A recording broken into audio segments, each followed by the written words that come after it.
Hey everybody, this is the Mrs. Wolfie from our half-acre homestead with a tea break.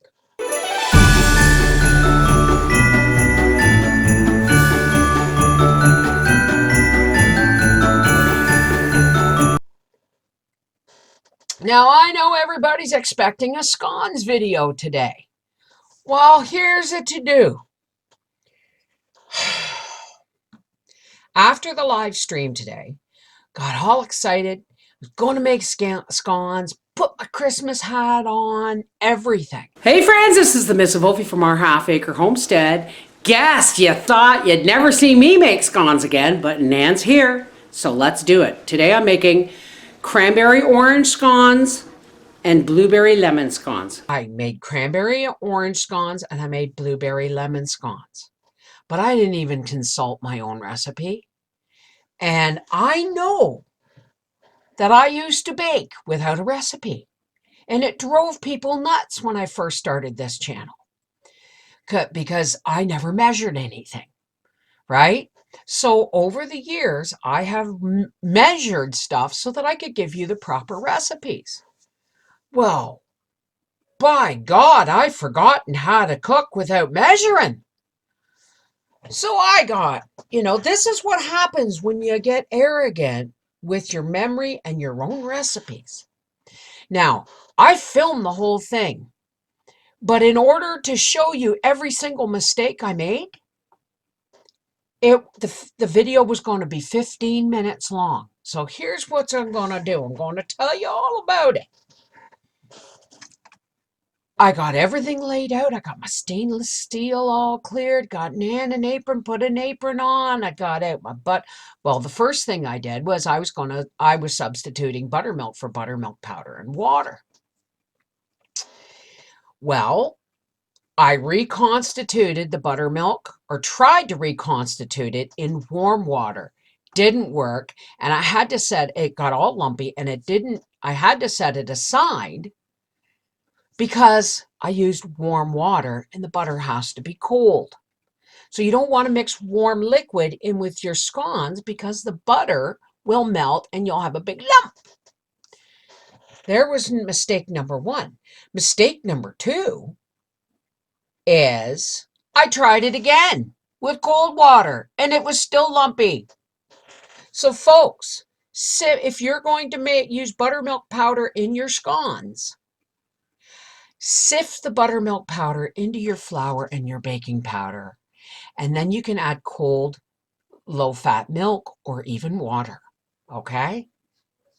So there's that. Then I was measuring. I was measuring the flour, except I forgot how to count.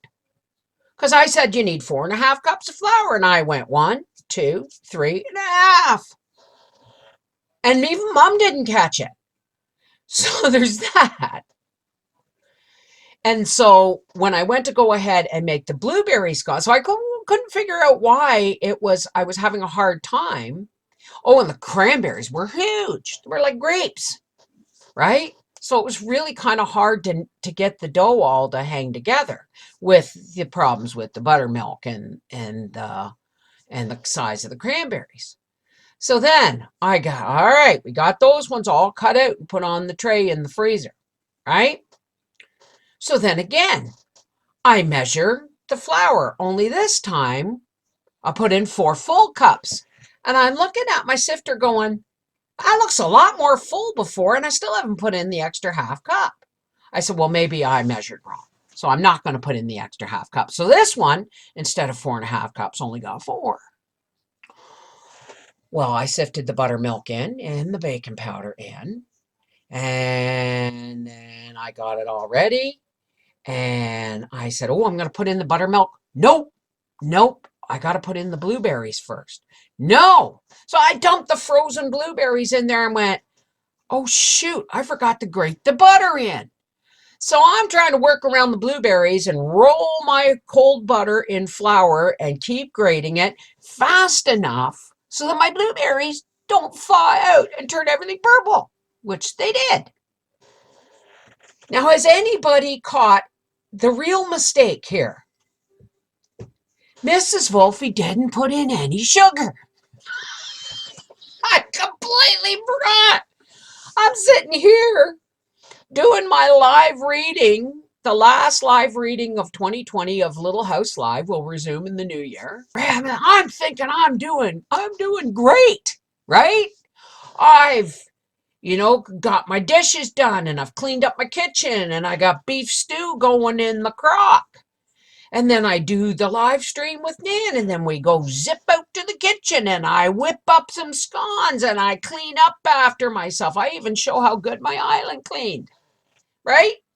Get them all in the freezer. I come back in here, I do my live reading, and I shut everything down and I think, oh, I'm going to put the scones in the oven so that they can cook while we have dinner and we can have them for dessert. And we'll do the thumbs up all around and all that wonderful stuff. And I went, oh, I forgot to put sugar in the scones. So I made a lot of mistakes.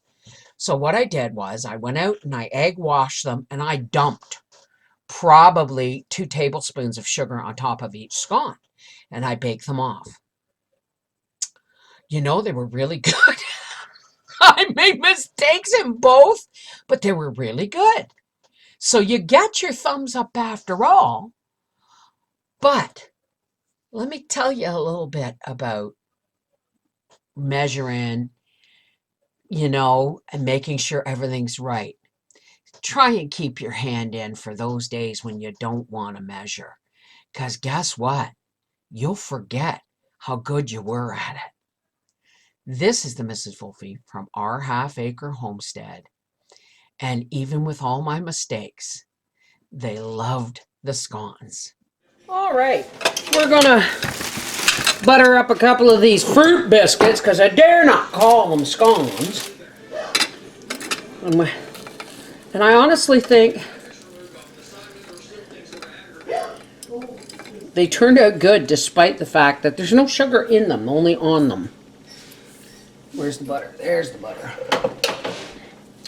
This one's for Nan.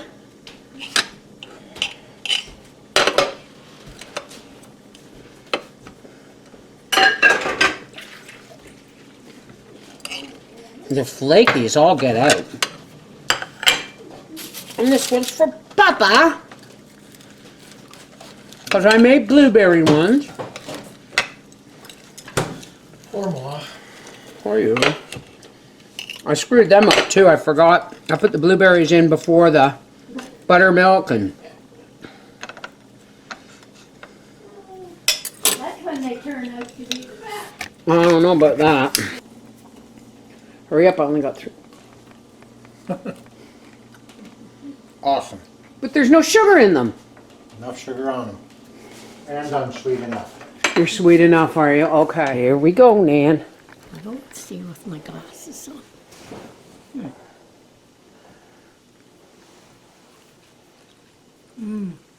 I love them. You can't tell that there's no sugar in them. No, I can't. No. They're very good. Well, I may have admitted to screwing up, but maybe I shouldn't have, because nobody could tell the difference. I can't. Fruit biscuits, scones, whatever. They're still yummy. They're good. Take care, God bless.